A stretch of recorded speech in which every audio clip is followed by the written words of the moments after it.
Good morning, everybody. Wow, thanks very much for having me. I'm really excited to be here. How are we feeling? Nice and fresh? I'm tipping, look, I do my best work after hours at conferences, and I'm tipping there's one or two that make me slightly hungover. As Adam said, my name's Jason Cunningham, and I'm here to talk to you about something that's really close to my heart, which is business. And like you, I'm a business owner. And today I'm going to talk about what I believe is very important for every business owner, and that's how to have your cake and sell it too.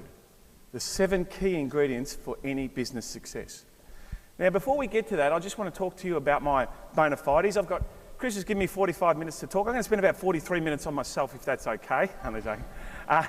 Look, let me start right at the start. If it's okay with you guys, during my talk, I like to have a little bit of fun, if that's okay. I can be a typical accountant and talk about BAS statements and debits and credits and what a wonderful job the tax office is doing with our money, but I thought I might have a little bit of fun with it, if that's okay. Because I find that usually the more fun you have in talks like this, the more you listen and the more you participate, and typically the more you participate, the more you get out of it. So my premise is this: I don't take myself too seriously, but I take what I do very seriously. So every now and then I might break it up and have a little bit of fun, if that's okay. Is that all right with everybody? I know the average adult attention span, I think, is 13 minutes. Mine's at about 2. So that's why I like to have a bit of fun. So this is my story. 18 years ago, I went into business with my business partner. Our story is this: we went to primary school, high school and university together. At the end of university, we went our separate ways. I worked at Ford Motor Company and he worked at an accounting firm in town. We're from Melbourne. And on the 1st of December this year, we celebrate our 18th birthday. So we're really excited. We become adults. But when we first started business, we were two 24-year-old kids with no idea, making no money, no clients, and teaching people how to make money. And after our first year of business, we went on our first business planning trip. In our first year, we turned over $60,000 and we each made $100 each a month. And we thought, oh, here we go. So like all Melburnians, we flew north for the summer and we went to Port Douglas. And we had our suits on. We flew business class and we thought, we're flying. We had $1,200 each in our hands and we thought, we're flying, we're business owners. And we flew off to Port Douglas and we wrote our first business plan. And prevalent to that first business plan was our mission statement. Our first business coach told us the importance of having a purpose in life, not only in your personal life, but in your business life. And we call that a mission statement. And we developed our first mission statement. That was to help our clients achieve their business and personal goals, and we do that through proactive service and ongoing advice. And we've had the same mission statement for 18 years. And we fast forward today, we've got a team of 50 lunatics in our office now. We've gone from 2 lunatics to 50 of us. We turn over about $10 million and we're making a bit more than $100 each a month, which is good.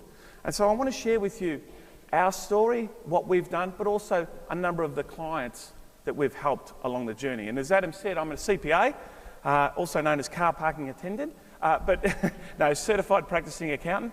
And along the journey, whilst I was at running my business, I did a few talks like this and I got approached to write a book. So my first book, I wrote it about 6.5 years ago. It's called Young Russian Brides. It's an internet date. No, I'm not joking, wrong audience. It's called Where's My Money? 10 surefire ways to keep, grow and earn more money. From writing a book, all of a sudden you go from Friday being an everyday accountant to Monday, he's a published author. This guy, he's an expert. So I got a gig on radio. And for those of us from Melbourne, just to show of hands who's from Melbourne, I work on SEN, Sports Radio. I don't know if anyone's heard of SEN. And I do a little money segment on the run home with David Schwartz and Mark Allen. From there, one of the directors at SEN said, hey, you're not really an accountant, you're a bit of a lunatic. Why don't you get a job on TV? And so I met with a few guys and did a few interviews, and I got a job on The Living Room, which is a lifestyle entertainment program on Friday nights on Channel 10. And I work with a crew, Amanda Keller and Chris Brown and Miguel and Baz the Builder, and I do a little money segment sort of 10, 12 times a year. So that's pretty cool, you know, put a bit of makeup on. It's a good excuse to put some makeup on as a bloke and work a bit on TV. So that's my story. These are some of the clients that I've worked with along the journey. I'm going to add Baker's Delight to this, which is pretty exciting. What I'm going to talk about today, so I believe in providing you advice based on experience as opposed to opinion. I've got this rule that I think it's important to be careful whose opinion you listen to. because sometimes there's a lot of people sitting in the bleachers. I'm not talking about you guys. When I was at uni, people used to sit in the balcony. They were the cool ones, right? And also the people that are also hungover, I'm tipping, just sort of resting there. But I want to talk to you based on experience as opposed to opinion. For mine, my biggest learning experience wasn't at university, wasn't studying my CPA, it wasn't studying my financial planning degree. For me, my biggest experience came when I was a kid, and I was still at school. I was 11, coming home in grade 6. As I mentioned, I was at a private boys' school. And I came home from school one afternoon. I walked home with my sister and my brother, and my dad was at home. And that was unusual because Dad was always at work, and I didn't really understand what was going on. And Mum and Dad were sitting at the kitchen table, and my mum was crying, and my dad was somewhat upset. And we knew that something was wrong with Dad being at home on a school night at this, 3:30, 4 o'clock.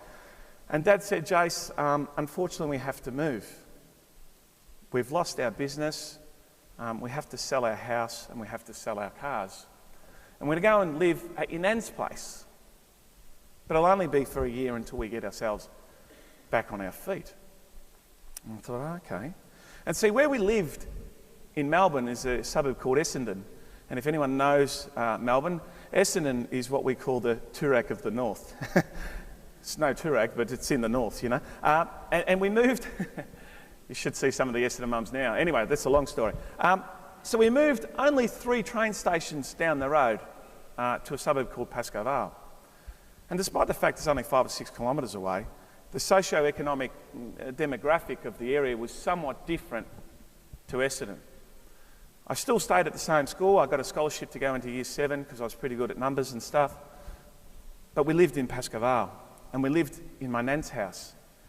And I learnt so much from my parents, both directly and indirectly. You see, my father was 35 years old, married with 3 kids, lost everything, and moved back into the bedroom that he grew up in. So we all shared a bedroom. There was my mum and dad, myself, my sister, and my brother. And I used to think, woe is me. Because I went to a private boys' school, and all my mates, their parents drove Beamers, Mercedes, Porsche, and my mum had a $500 Ford Escort panel van. You know, one of those cars where you could just put your finger in the lock barrel and turn it and the engine would start? We call that keyless entry now, right? I paid 180 grand for that stuff, right? So anyway, my mum had a 2-door, or 3-door if you like, panel van. Us kids used to be in the back. She used to drive us down the hill, drop us off at the train station. And I used to think, woe is me. And every night when we'd come home from school, before dinner we would assemble taps. You know, taps where you wash your hands and stuff. We'd get a spindle, a washer, and we'd assemble it as a family around the kitchen table. And we used to get 14 cents every tap we made as a family. And I used to think, woe is me. I was so embarrassed as a kid to bring mates home from school because our whole family sat there and we made taps. And if you came over to our place, you'd have to chip in and make the taps. And then we'd have dinner, wash up, and then we'd make jewellery. Just fake women's jewellery. And the good thing about jewellery was we used to get about 30 cents a pair of earrings. So that was, good money compared to the 14 cents per tap. And when we'd go to St. Columba's Disco, see, being at an all-boys high school, the highlight of the year was going to the St. Columba's Discos, right? And there was 2 or 3 a year, and I'd alternate with a friend of mine as to whose parent would take us. And when Aaron's mum would drive us, she had a Mercedes, she'd drop us off right off the front door. And I'd get out and my Adidas 2 stripes. Mum told me Adidas had 2 stripes and 3 stripes. I since found out that only Kmart produced the 2 stripes, right? And when Mum dropped us off, she dropped us off practically in East Keilor, which is about 3 k's away, and we'd walk down because it's too embarrassing to get out of a Ford Escort panel van. And I thought, woe is me. And I played footy at Pascoe Vale, and all the kids at Pascoe Vale used to give me a hard time because I went to a private boys' school and I wore a blazer and a tie to footy training. And all the kids at school used to give me a hard time because I lived in Pascoe Vale. And then that 1 year turned into 2, turned into 3, and turned into 6 years. Until one day, Dad said, we've paid off our debt. You see, 31 years ago, Mum and Dad owed $98,000 and had no assets. Now, $98,000 is a lot of money in anyone's language, but 31 years ago, it's a lot of money, and it's a lot of money when you don't have any assets. But they paid it all off. And Dad said, son, I'm proud, we've paid it off, I'm going back into business. At this stage, I'm 15, 16 years old, and anyone's got teenage kids know that they know everything. I said, Dad, don't do it. I don't want to go back there. No, son, we're going to go back into business. And they did. They went into a new business. And I'm happy and proud to say that they are now one of our more successful and one of our more profitable clients of our business. And you know what? As their accountant, I charge them accordingly. Nah, come on, making me do taps as a 12-year-old. No, anyway, but it was a wonderful, for mine, it was a wonderful experience to see how people faced with adversity, how they go. You know, you're 35 years old, you're married, you've got 3 kids, you can go one of 2 ways. You can hit the bottle, kick the cat, clip the bride, or you can put your head down, your backside up, get a bit of cheap labour around the kitchen table and work your way through. And for me, ever since that day, I knew that one day I'd go into business myself. Because when you're in business for yourself, you're in control of your own destiny.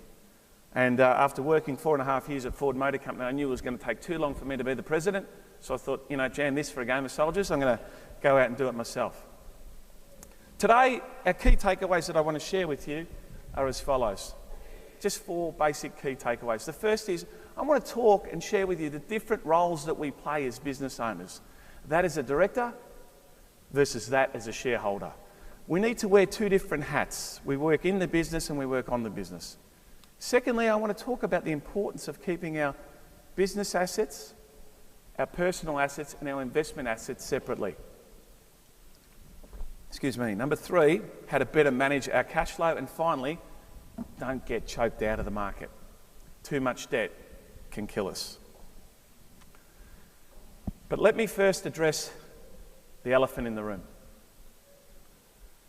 What's the elephant in the room? I'll tell you what it is. Talking about money and finance and BAS statements and balance sheets and profit and loss statements, it's not the most exciting topic. Let's face it, let's be honest. Especially some of you that had a big night at Mona and then there was a few that just sort of continued on into the night. You know, talking about accounting and budgeting, it's not that exciting, is it? Except for Deb and I, we love this sort of stuff, but it's not the most exciting thing. So I'm here to tell you that I'm a bit of a rogue accountant. I understand that our financials are not necessarily an input, but rather they're an outcome. They're not a driver, but they're an outcome. They're a result of everything else that happens in your business. And one of the things that I enjoyed about what Deb was talking about were those key KPIs or key performance indicators that really talk to the driving of your financials. It's your people, your processes and your customers that drive your financials. So why did we go into business? Some people say to me, Jason, I wanted to be the boss. Some people say, I want to make more money. I want to be in control of my own destiny.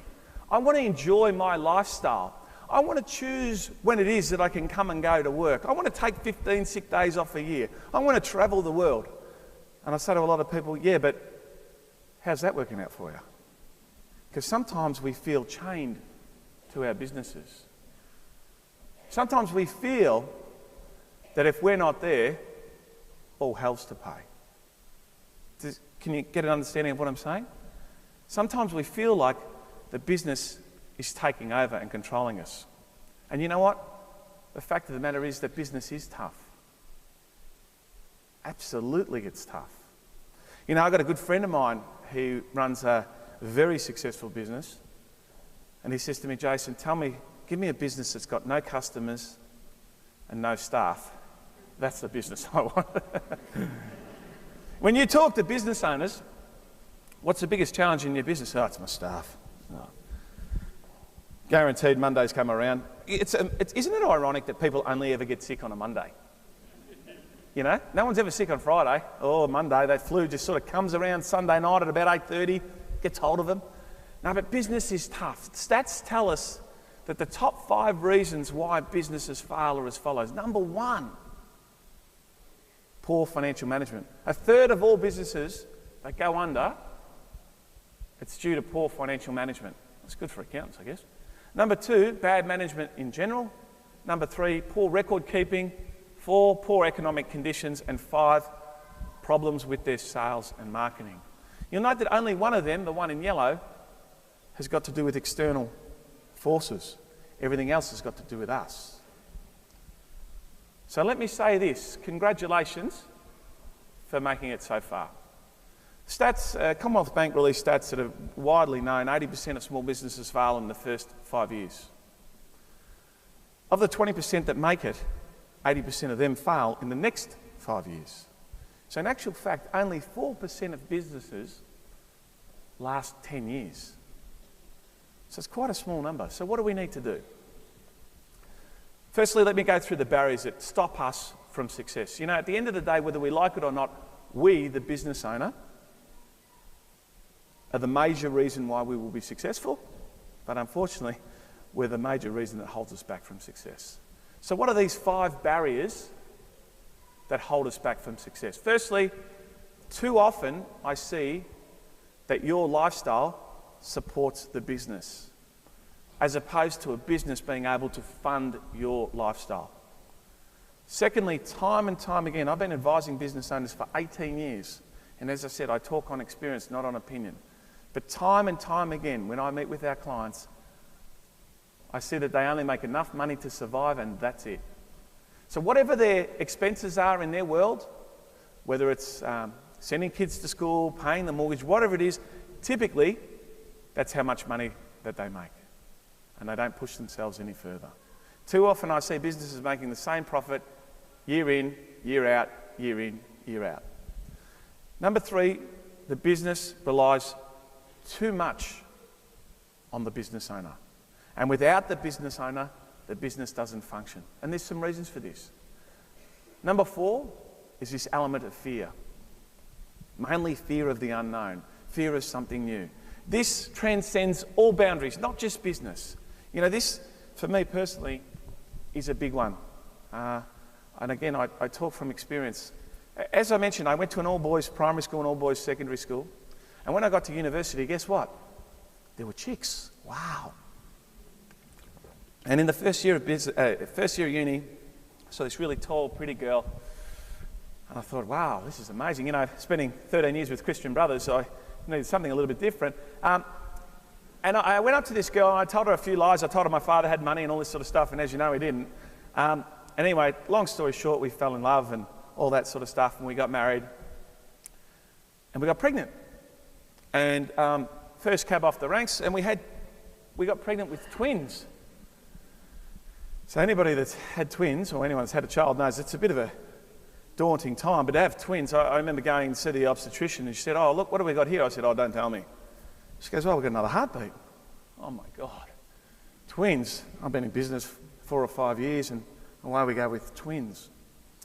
We went to the sonographer, and the sonographer is, for those of you who don't know, sonographer, you know, they get the thing and they put a bit of jelly on there. And at 12 weeks gestation, they just go and track everything and how everything's going on. And, excuse my language in front of ladies, the first words the sonographer said were, "Oh, shit." And as an expectant father and as an expectant mother, you wouldn't say they're the 3 ideal words you want to hear from a sonographer. And I said, "What do you mean?" "Oh, shit." And she said, "Your boys are identical twins." And I thought, oh God, they're going to tell me they look like their father as opposed to their mother.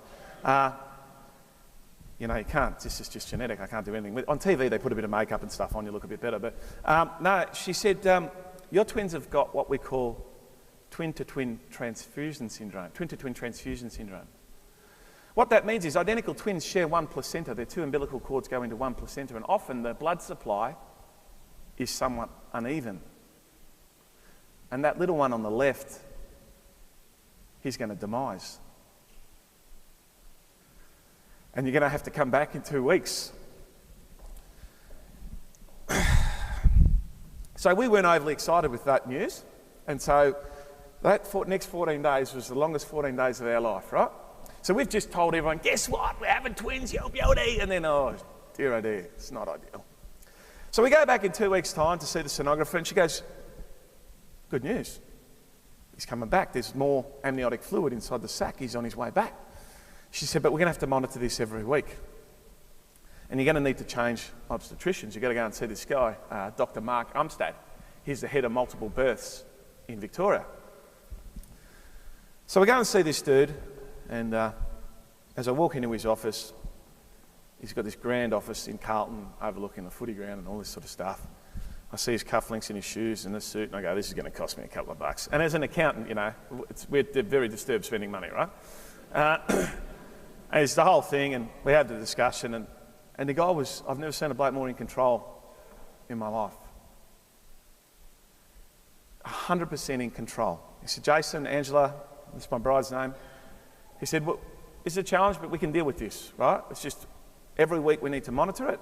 We need to keep our eyes on it. We need to do this, this, and this, take this, this, and this, and come back every week. And I'm going to be with you the whole way. And when you communicate with somebody that speaks assertively and speaks with conviction and knows their stuff, automatically I felt a little bit okay. And then he left with it's $7.5 grand pay on the way out, which wasn't bad. Just quick, swipe the credit card, Bob's your uncle, Fanny's your aunt. Now, unfortunately, so gestation period typically is a 40-week process, most of us know. And he said, look, you're not going to make 40 weeks. He said, I'll manage it and monitor it the whole way, but once we get to about 21 or 22 weeks, that's when you've got to make a decision. Not a decision that anyone is in a hurry to make. And he said, any longer than that, we can't make a decision. So it got to 20, 21, 22 weeks, and we didn't make a decision, and unfortunately we didn't. And our boys, luckily for us, were born at 29 weeks gestation. So 11 weeks early. Look, as an accountant, I said I went for 36 weeks, because 36 on 40, that's 90%. That's a good mark. Then I negotiated down to 32 weeks, because 32 on 40, that's still 80. I'll take an A. Then we were getting down to 30. I was 75, and he was going skiing the champion, so we came out at 29 weeks. Now, my boys are now 13 years old. They can walk, talk, see, and hear. They can do everything, which is awesome. 13, they're pains in the arse, but you know what? We got out of that really well. My son Lewis, the little one, he was born at 1 kilo even. And Jack, again, I apologise for swearing, we called him the fat bastard. And he was born, he was born at 1.2 kilos, right? And so, going through that and dealing with that, I definitely understand what fear of the unknown means. But fear of the unknown in business is nothing. It's nothing compared to what happens outside of business. So for me, taking risks, changing, evolving, growing our business, that doesn't really disturb me too much, because what I've been through with that experience, and anyone that has had kids knows that they're the most important things in your world. And let's face it, the most important job that we have as parents is that as parents, not as running businesses. And then finally, short-term thinking as opposed to longer-term view. So what do I mean by have your cake and sell it too? You see, I argue this. Every business owner must focus on one thing, and that is to build a business that you can one day sell, even if you don't want to sell it. Because I say to people, what you should do is start with the end in mind. Stephen Covey wrote a book, 7 Habits of Highly Effective People, and one of his habits is start with the end in mind. So I argue that what we should do as business owners is we should build a business so that one day we can sell it. But Jason, what happens if I don't want to sell my business? That's cool, just don't sell it. But what does a business look like that's ready for sale right now? What does it look like? It's got amazing profitability, fantastic cash flow, the best employees anybody could ever ask for. Our customers are nothing but a delight to deal with. We can leave and go overseas, come away to a conference, and our business is running better when we're not there than when we're there. And somebody will give me a dirty big check to take it off my hands. That's the business that I want to have. And that is a true business. You see, a true business is an entity with a view to make a profit that operates without the owner, where the owner can be a true shareholder and monitor the performance of the business. So I argue that if you have the focus of building a business and everything that you do in your capacity as a director and a capacity as a shareholder is to build a business that's one day ready for sale, then that's the type of business that I want to have. So I want to talk to you about what are the 7 key ingredients for success to build a business that at any point in time we can sell the business. And along the journey, we have a little bit of fun.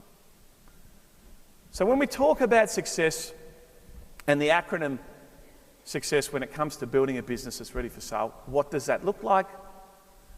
What does it sound like? And what does it feel like? You know how we all learn using different senses: sight, auditory, and kinesthetic. What does it look like? What does it sound like? And what does it feel like? Well, S stands for getting the right strategy and having a strategy ready for sale. U is you, understanding yourself, understanding your core values, understanding what it is that you stand for. C, well, they're very important, aren't they? They're our customers, and they are the ones that give us a bit of money. The second C is ka-ching, cashola, folding, money, the financials and everything that's got to do with that. E, well, that's the execution, making it happen. S, getting to the point where you can actually sack yourself. And then the final S is sell. You see, I've got a client who's been a client now for about 8 years, and he is in hospitality and runs a few hospitality-related businesses and a few entertainment businesses. He works 5 hours a week on Mondays, and he makes about $3.5 to $4 million every year. He works 5 hours a week. And every Friday, a few of us go to the gym, as you can tell by my svelte. We go to the gym every Friday. We start a bit late. We have a workout and we have breakfast with the stars. And every Friday, about 9:45, I say to him, his name's, let's just call him Joe Blow. I say, Joe, I've got to run off to work. He goes, where are you going, Jace? I go, mate, I've got a job. I've got a business to run. He goes, so do I. Aren't you the boss? And when he, sometimes we need to hear it a few times. Some of us are a bit slow, need to hear it a few hundred times. I started thinking, I think this guy's onto something here. He works 5 hours a week, he works Mondays. He also attends board meetings once a month, but he's doing okay. So I used him as my case study when I wrote my second book about how to build a business like this guy's. Because see, in hospitality, most people in hospitality, in pubs and restaurants and nightclubs, they feel that they need to be there because there's always cash being, they need to keep an eye on the till and they need to make sure that everybody's doing the right thing and all this sort of stuff. Not this guy. He understands it's more than that. It's systems, processes. It's getting your people right, making sure you've got the right customers and everybody singing the same song from the same hymn book. So let's start at the start, strategy. Strategy, it's hard in business. See, as business owners, there's two things we need to look at. Our operations and our strategic. Now, operations is doing it.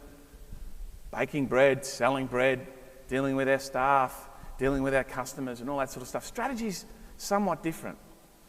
And I talk about having a strategy for sale, building a business that's ready for sale, so that one day somebody can come to me and say, hey Jason, I want to buy that business off you and I'm going to give you 4.5, 5, 6, 7 times multiple.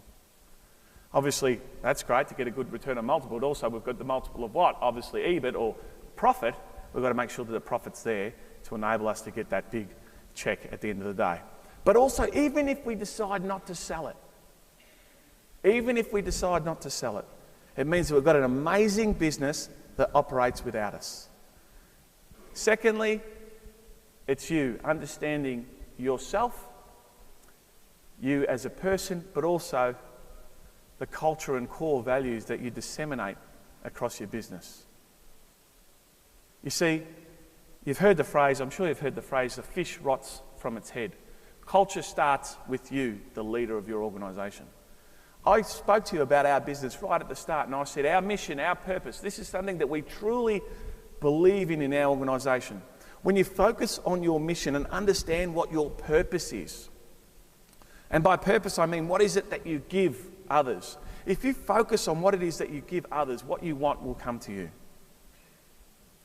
And our mission statement is to help our clients achieve their business and personal goals, and we do that through proactive service and ongoing advice. If we can't live up to that mission statement, if we can't be true to our purpose and add value to our customer, then we ask them simply to do one thing, and that is not to pay us, because that doesn't feel right.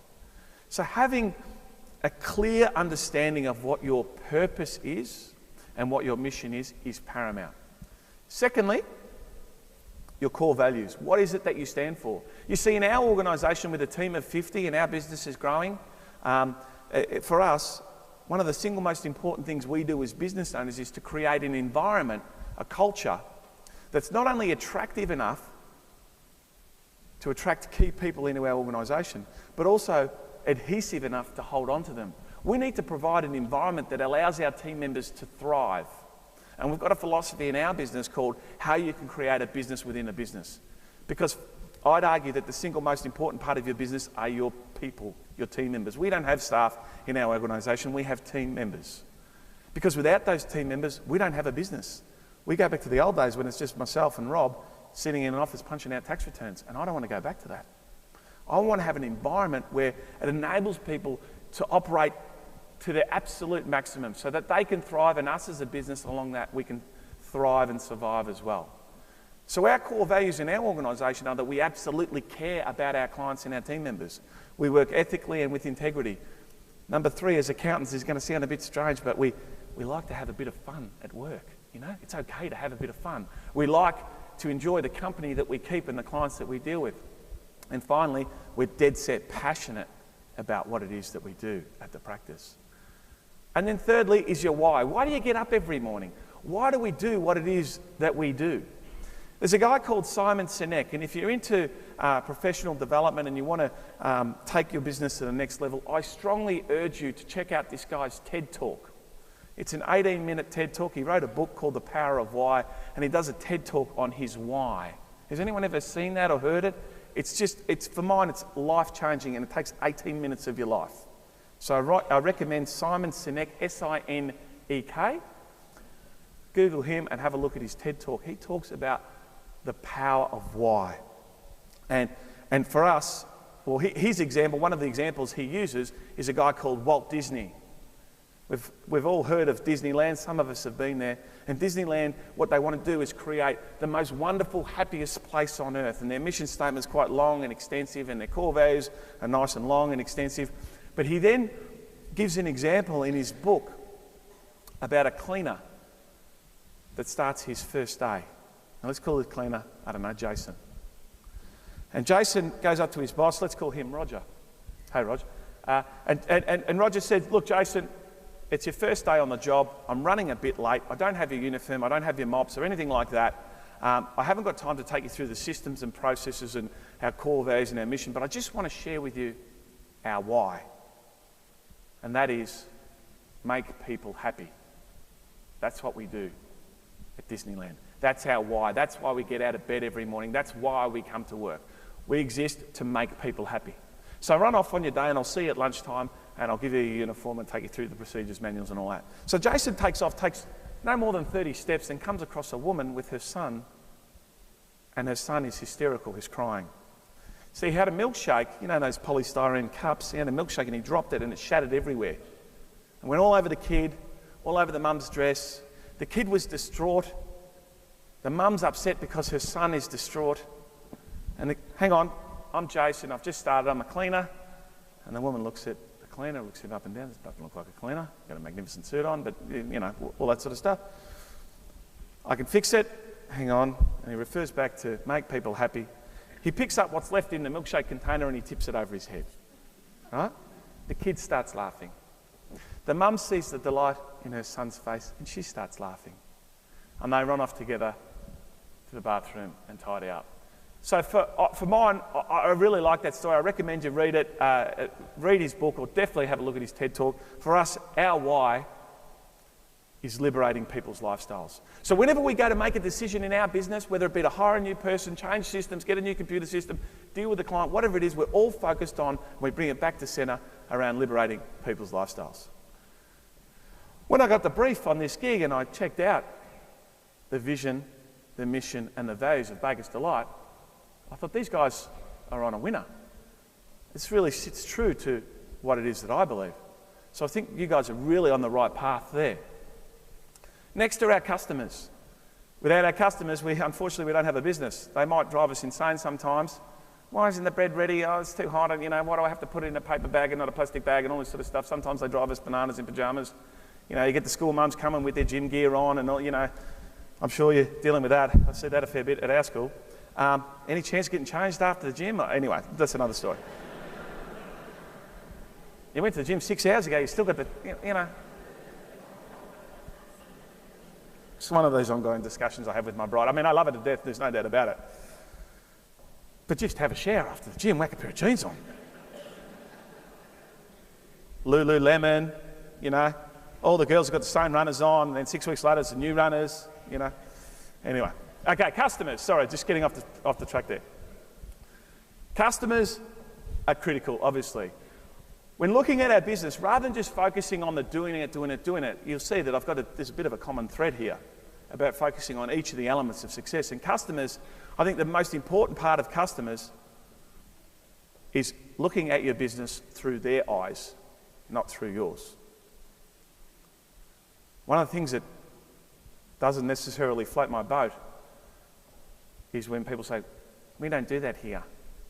Well, you don't have my money here. You know what I mean? And looking at your business through the eyes of your customers will tell you a different story than the story that you see yourself. A long time ago, we transformed our business. We used to see our business as an accounting firm that did tax, did financial planning, and arranged finance for people. But we did a survey of our customers, and we see our business a bit differently now. And we look at our business through the eyes of our customers, and we only do two things in our business now, and that is business advisory and personal wealth advisory. Business advisory, our ethos is we believe that it takes a successful business to know and help grow and subsequently foster one.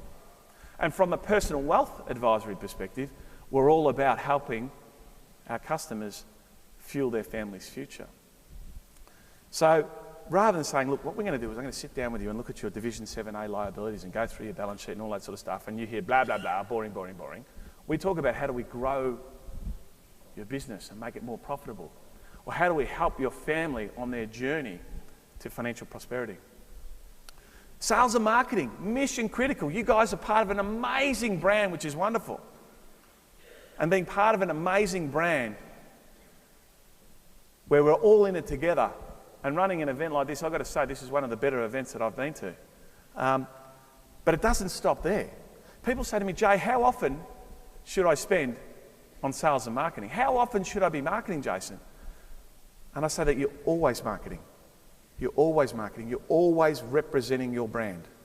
Always. Not just Mondays from 12 till 4. You're always marketing. Always representing your brand. See, in this country, I reckon there's typically only 3 ways we win business. Particularly in the professional services industry, but I think it's across the board. The first is people will do business with you because they like you. When I started business at 24 years old, I'd never done a tax return before. My business partner, he was my accountant. He used to do my tax for me in his mum's front bedroom. I'd never done a tax return. I had no experience. We had no clients. We had no idea. And we were making no money. But we won business. Predominantly in the initial years because people liked us. See, we had nothing to do because we had no clients. So we'd walk up and down Union Road in Ascot Vale. There's a Baker's Delight there. There's a Baker's Delight from Ascot Vale here. Right? So we'd walk up and down Union Road, Ascot Vale, and we'd annoy the crap out of people until they ended up doing business with us. Number one, people do business with you because they like you. Number two, in Australia, people do business with you because they've been referred to you by a trusted source. Referrals is one of the best ways in Australia to do business. Oh, there's a problem with your car? Go and see my guy. He's the best mechanic going around. We love saying that as Aussies. Go and see my lawyer. He'll look after you. I mean, any lawyers here in the room? Just a couple? Yes. Okay, so, yeah. Well, you know how CPA, Certified Practicing Accountant, also stands for Car Parking Attendant? When you become a lawyer, you get the initials LLB at the end of your name. Now, there's 2 schools of thought here. One is that it's Bachelor of Laws in Latin, and the other is Low Life Basketball Player. No, I'm joking. No, but we like to say, go and see my guy. Rather than standing up on the stage and saying, come to see me, I'm the best, people go, you're a hero. If you go and see my business partner, or go and see my guy, people like that. So number 2 is referred by a trusted source, and number 3 is that we're seen as the expert in our industry or our field. So I argue that it's very important that we're continually marketing and helping grow our business, whether that be sponsorship at your local school, helping out the fete, helping out the kindergarten, sponsoring the local footy club, whatever it is. But marketing is mission critical. And looking at your business through the eyes of your customers. Number 4, something true to my heart, ka-ching, cashola, the money side of things. To maximise cash flow and profits in our business, it's really critical that we get the right data. Make sure that the information that we're looking at is accurate. Now, you guys can tap into an amazing resource that Debbie showed us through the portal around your KPIs and all that sort of stuff. But the thing is, there's one thing for the information to be there. The other thing is to look at it and review it. But the third and most important thing is to actually act on it and do something. We've got the opportunity amongst this amazing community where we can benchmark ourselves against the best performing stores. So what I'd be doing is, if I wasn't one of the best performing stores, I'd be speaking to those guys and asking what it is that they're doing so that we can do that in our business to help us grow our profits. Because that's one of the best things about being part of a community. There's enough in it for all of us. It's this theory of abundance. And you know, the more we help others, the more success we get. So tap into that. Use the dashboard. Have KPIs, but also have KPIs on your own business as well, and work out what's best practice. But also, as important as that, is to share that with your team members, because team members, employees if you like, really just want two things. They want two things. They want to know, A, what is expected of them every day at work, and two, they want the tools of trade and the resources to enable them to do a great job. That's what people want. And so let's give that to them. Too often, we don't have those honest conversations or courageous conversations with our guys. I work on radio, SEN, as I mentioned. I did radio yesterday from my hotel room, and it's finals week in both the AFL and the NRL. And I think there's a lot of analogies around successful sporting teams and successful businesses. And one of the things that they do with successful sporting teams, so I'm an avid, mad AFL fan. I support the Bombers, which is somewhat unfortunate over the last few, Essendon, somewhat unfortunate over the last few years. But talk about KPIs. They're continually monitoring the performance of their players. At quarter time, at half time, at three-quarter time, post-match, then on Monday when they look at the videos, they share with them the key points of their business, of the game, what they did right, what they did wrong, where they broke down in their structures, where they didn't run enough. They've all got GPS monitoring systems on them. We don't do that enough in our business. There's one thing, we might measure them, but we don't act on them, and acting on them is mission critical. Being held accountable is very important to what it is that you set out. Every year, my partner and I, we go away and we write a new business plan, and we update our business plan for the next 3 years on where we're taking our business. Challenging the status quo is what we're all about. And one of the most successful companies in the world, Apple, continually challenge the status quo. So we continually challenge the status quo in our business, and we're continually looking for what is best practice. Not just what's best practice amongst our community, the accounting fraternity, but what's best practice globally. My business partner went to a retreat last year, and he visited Google, LinkedIn, and a few of these other companies about best practice, about attracting and retaining key people, because the world has changed when it comes to hiring team members. The world has changed. I used to work at Ford Motor Company. Next Wednesday, they're going to build the last Falcon in Australia, and then that's gone. Goodbye, automotive manufacturing in Australia. The world is changing. When I started work at Ford, I did what I was told when I was told, and if I didn't do that, I could leave. I used to wash my boss's car every Friday.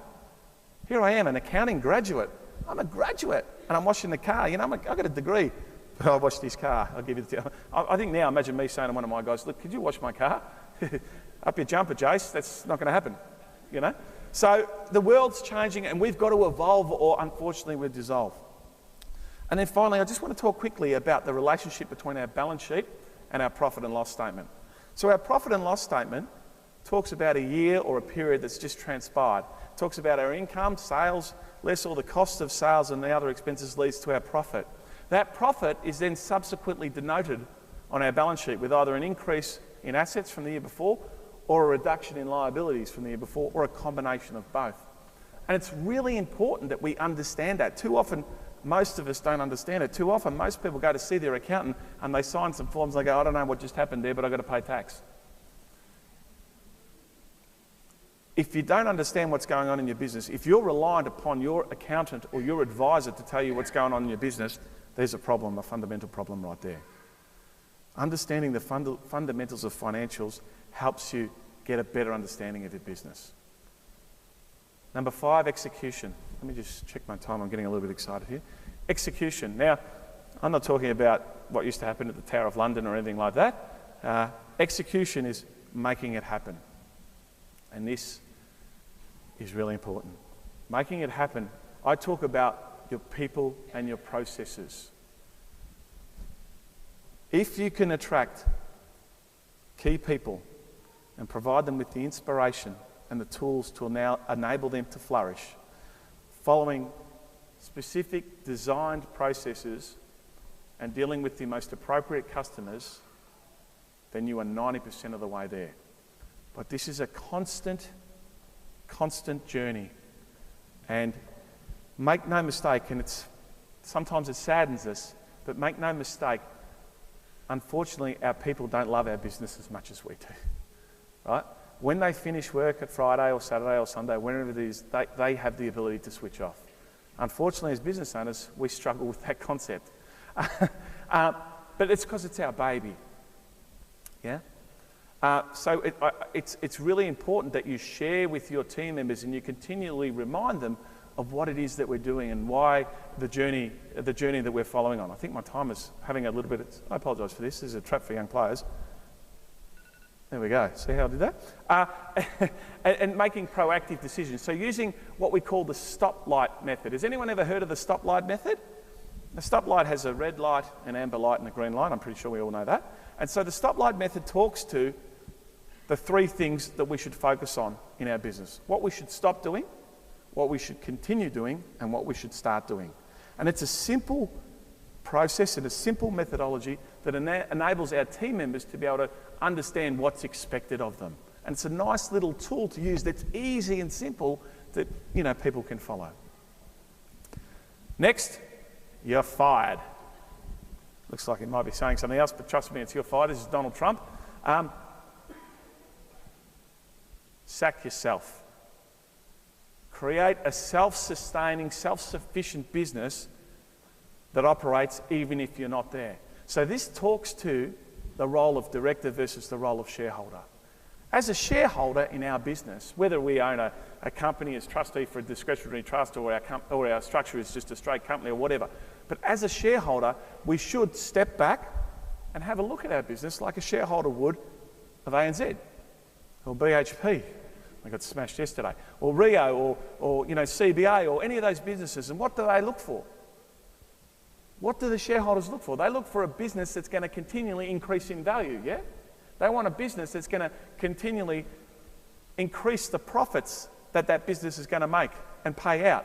They look at the dividend strategy. So it's pertinent that we step away from our business and look at our business like a shareholder and try to get to the journey where we can become a shareholder and we don't need to be a director. We don't need to operate our business. We can sack ourselves and hire somebody else to do our job. Wouldn't that be awesome? But Jason, what am I going to do with my time? Well, that's another problem that you're going to have. And then finally, sell. And when we talk about selling your business, how do I get full tote odds? How do I get the highest value for my business? Well, firstly, you've got to look at how much do I want and what is it worth now? So what's my business worth now? Now, typically most businesses are valued at a multiple of EBIT, earnings before interest and tax, or let's just call that profit. And so there's 2 components to it. It's growing the profit, but it's also growing the multiple. The multiple will grow depending on how airtight your systems and processes are, how strong your employees are and whether they're going to stay when you leave, your clientele, the growth of your business, future maintainable earnings, a few other things. So that as long as we're building and focusing on that, and then how do we bridge that gap between where I am today and where I need to go to tomorrow? Now, we have access to that as part of this community using the portal to see the best performing stores and speaking to those guys about what it is that they're doing as to why they're going to attract the 4.5, 5 times EBIT versus me who's going to attract the 2 times. And let's work on some strategies over a period of time to improve in those areas so that we can get the highest multiple. And then finally, who will buy us? So as I said, for mine, how do I have my cake and sell it too? Well, the 7 key ingredients for success are as follows. Number 1, set the strategy with a sale mindset. Secondly, you understand yourself, your core values, your why and your purpose. C, it's our customers, marketing and sales, and attracting the key customers that we want to have as part of our business. Ka-ching, cashola, how do we make that bit of extra money, the financials, and how often we're looking at our financials. E, execute, which is making it happen, working with our people, constantly developing them, training them. I commend the people that brought some of their key staff to this weekend. I think that's a super idea, and no doubt in my mind it's those businesses that are the ones that are more successful. Get ready to sack yourself and think about what you're going to do, life after what it is that you do now, and then finally get ready for sale. I want to thank everybody for your attendance. I also want to thank you for having a bit of laugh. I know it was a morning after a big night, so thanks everyone for coming along. I'd like to thank Roger and Leslie for having me. And if you've got any questions, my book, if you want to, I've got 5 copies of my book. My first one, not the Russian Brides one, the other one, Where's My Money? Whoever wants a copy of that, I'm more than happy to hang around after this talk and I'll give you a copy of that. If you're interested in getting a copy of my new book, you can register online. But without further ado, I'd just like to thank you, and I hope you have a wonderful conference. Thanks very much.